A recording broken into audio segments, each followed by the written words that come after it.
this here was the correct answer, then we can of course tell that those outcomes here, this will be incorrect outcomes, right? And so for that reason, the likelihood then of getting the correct answer would be, so for correct answer, so P would be 1 divided by 4, right? So we have basically 25% chance to get the 100% correct exam if you just pick answers randomly, right? And that's really a question of the entropy, right? And so our entropy of that would be K times ln W, right?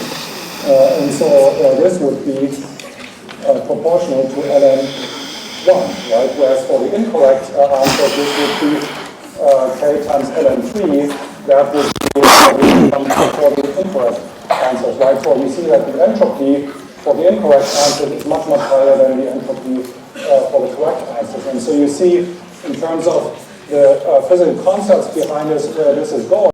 20 minutes later. From an exam like this, so the probability for a perfect score, that would be equal to 1 divided by 10 to the 28, because there's only one sequence that is the perfectly correct one, so that would be roughly 10 to the minus 28, right? So you see the entropy of that would be so low that in real-life conditions you would actually have zero chance, not zero, there's a small chance, right? But the chance would be so small that you're basically not being able to pick a perfectly correct outcome for the exam just by chance, right? Or in other words, you have to take the exam 10 to the 28 times, one time where you pick the perfect score out of it, right?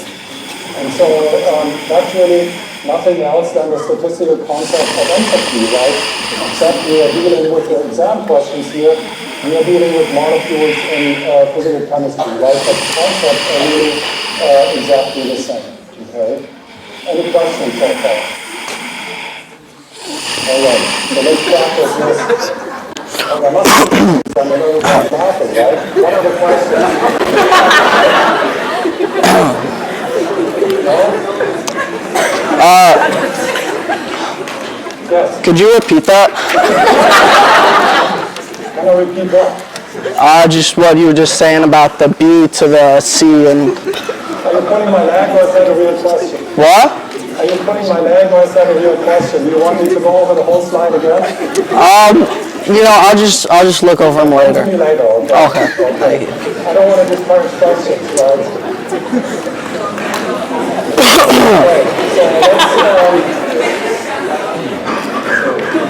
Okay, so let's there's another question. 12 seconds later. Then Q is the enthalpy change of the phase transition.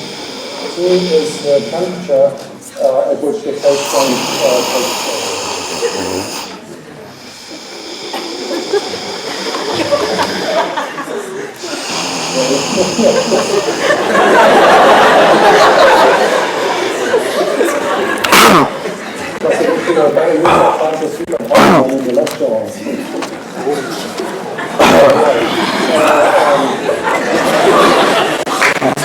I'll come back